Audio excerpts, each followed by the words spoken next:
Usapang totoo, walang preno. You under vlogcaster, real talk lang, walang plastikan. Magandang araw mga ka-Wonder, welcome back sa ating YouTube channel, Wonder Vlogcaster po. Magandang gabi sa inyong lahat.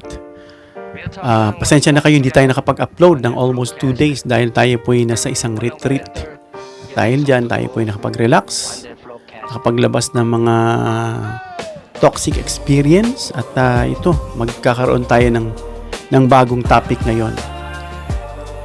Isang magandang balita ito mga ka-Wonder dahil ito I think isang relief para dito sa isang tao na if not 10 or more na-experience niya itong bigat ng damdamin dahil siya po'y tinanggal.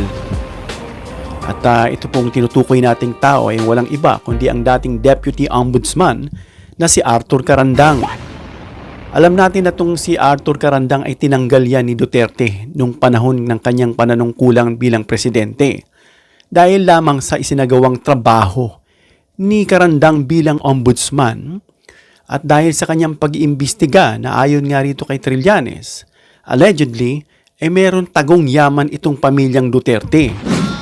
At dahil dyan ay kinumpirma ni Carandang dito sa AMLAC at nalabas nga at kinumpirma itong tagong yaman, no, na medyo anomalya nitong pamilyang Duterte.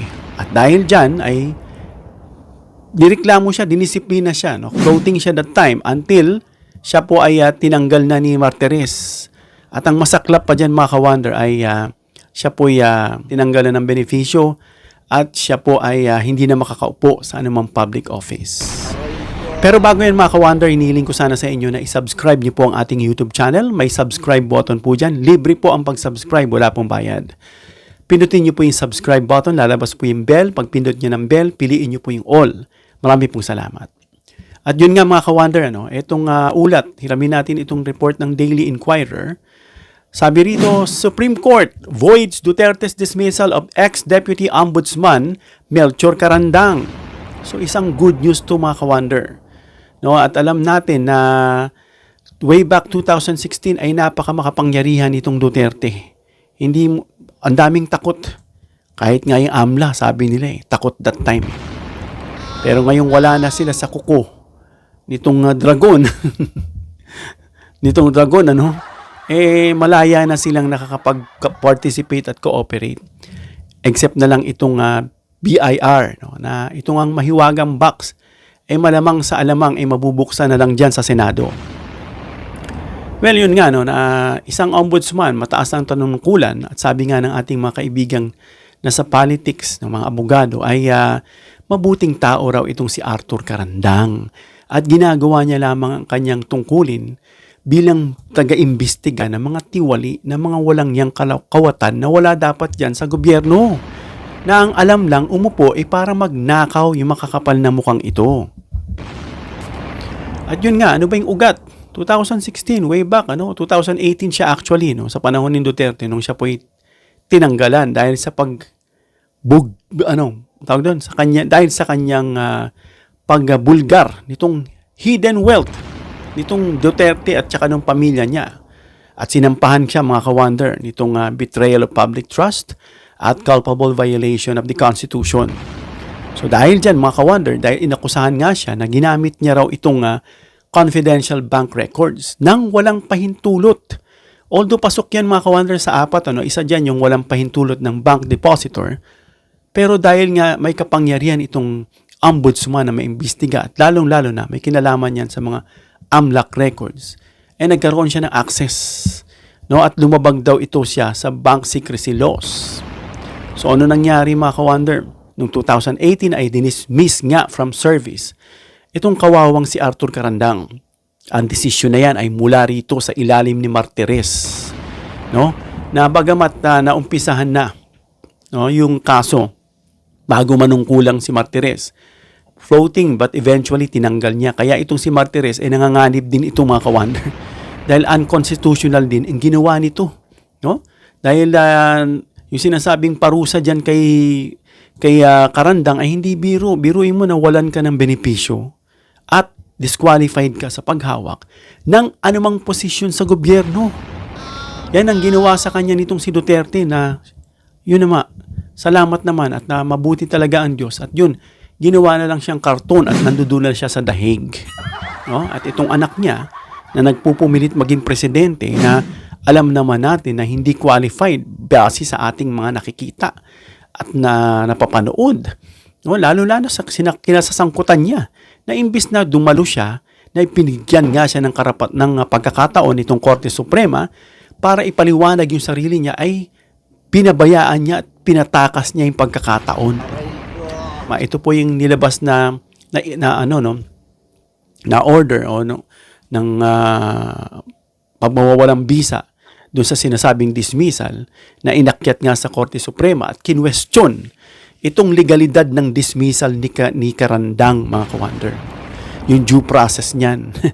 Mukhang hindi tama yung due process na ginawa, mga ka-wonder.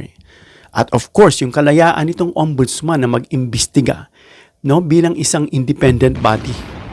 No, hindi niya sakop, sabi nga wala kang jurisdiction o mali, wala kang karapatan o sakop dito sa isang ombudsman. No, ano ngayon desisyon ng Korte Suprema? In other words, mga ka-wonder, ay binasura ng Korte Suprema itong pagkakadismiss kay Karandang.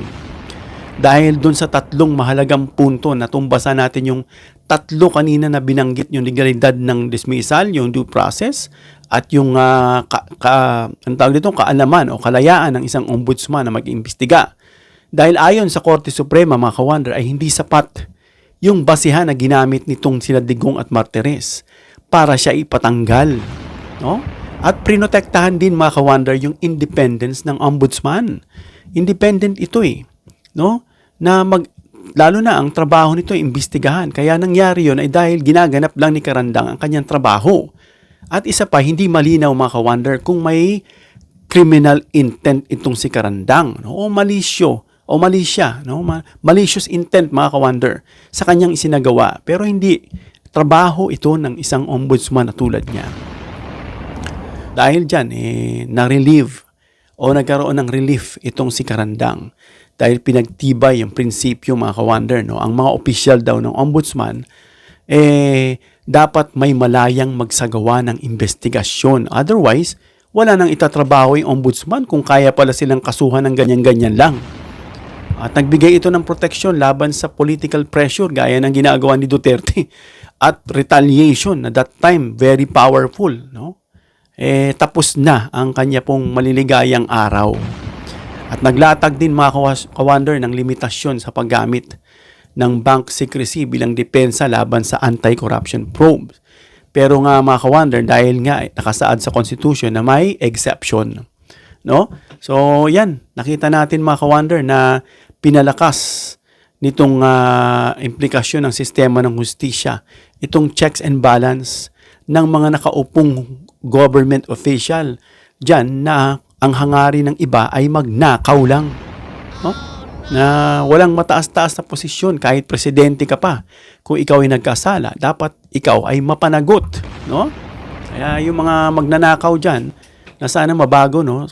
Dito sa aming grupong PCRI, Philippine Constitution Reform Initiative, na sana, no, na bawat hakbangin o pagdinig ay nadidinig at pwede pa naman sigurong baguhin. Bagamat na-submit na kasi namin, mga ka-wonder, ng grupong PCRI ang itong copy ng bagong constitution na proposed o yung draft dito sa House of Representatives at sa Senado. Yun nga, mga ka-wonder, at ito'y sana si Karandang ay makaupo. No? Maging bahagi siya ng impeachment trial nitong si Sara Duterte. At makapagbigay siya ng patotoo. No? Sabi nga ng mga kongresista sa House Committee on Justice, sapat na yung sinasabing substantial evidences laban dito kay Sara. Kahit na hindi raw mabuksan yung ITR niya sa ilalim ng BIR. No? Talagang nakitaan na. Pero kailangan pa rin, ka-wonder, na iakyat ito sa mataas na kapulungan para sa mas mabigat na ebidensya. Dahil dito sa House of Representatives, ang tinitingnan lang dito yung probable cause. Pagdating sa Senado, dapat malaman kung guilty ito o acquit. Yan natin malalaman. Kaya babantayan natin, mga ka-wonder. Dahil alam natin na may mga kakampi siya dyan sa mataas na kapulungan. Dapat itanong natin, mga ka-wonder, sa gobyerno, sa mga abogado, na kayang-kaya ba nilang gamitin yung kanilang impluwensya just in case mga ka-wonder na nakita na napakalakas ng ebidensya dito kay Sara Duterte pero gagamitin pa rin nila yung kanilang posisyon. Dapat kasuhan din yung mga yan. Tandaan natin. No, although hindi sila impeachable gaya ng vice at presidente, pero pwede pa rin silang habulin at kasuhan kung merong sinasabing abuse ng discretion o abuse ng posisyon or authority na hindi nila ito in-exercise. Maaring sasabihin natin itong culpable violation of the Constitution or public or betrayal of public trust. Pwede rin yan ikaso sa kanila. So yan mga ka-wonder, magbabantay tayo no? Para sa mga mapang-abusong ito, although wala tayong tinutukoy pero naririnig natin yan na may mga kaalyado siya dyan at meron na nga silang mga prejudgment nila. No, dapat hindi ka na nagbibigay dahil isa ka sa magiging judge at dapat may mag-abstain na yung mga ganyan automatic. Pero titignan natin at babantayan natin mga ka-wonder pag-akyat dyan sa Senado. Hindi tayo papayag. No? Ito hindi pag-i-instigate ng sedition. In fact, we are pro-government and we are protecting the Constitution at yung mamamayang Pilipino. Kaya wala kayong ilulusot sa amin. No? We have the freedom of speech dahil sa aming mga nakikita ng mga pang-aabuso, pagnanakaw, pagwawaldas, pangwawalang hiya, pangangapal ng muka na kahit nakikita na yung ang lakas ng mga bagay na nakita, patuloy pa rin kumakampi at dumidepensa.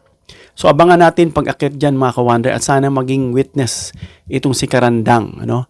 At salamat kay Lord at dahil na babasura itong pagkakatanggal kay Karandang at mababalik na yung kanya pong mga benepisyo at pwede na siyang makaupo. Pagamat retiree na talaga ito, no? Si Karandang, pero anyway, makakapag-advise pa rin siya, consultant, in some ways, mga ka-wonder. Hanggang dito na tayo, mga ka-wonder. Comment down below your opinion para mabasa natin at ma-reaksyonan. Please give me a thumbs up if you like this video para ma-share ni YouTube sa iba pang hindi nakapanood. Please share this video para malaman nila na malaya na at na-absuelto ito si Karandang dyan sa kasong isinampa sa kanya ni Duterte at ito'y napawalang bisa ng Korte Suprema. Please subscribe, hit the notification bell icon and choose all bilang suporta sa aming mga content creators. Hanggang sa muli mga ka-wonder. God bless.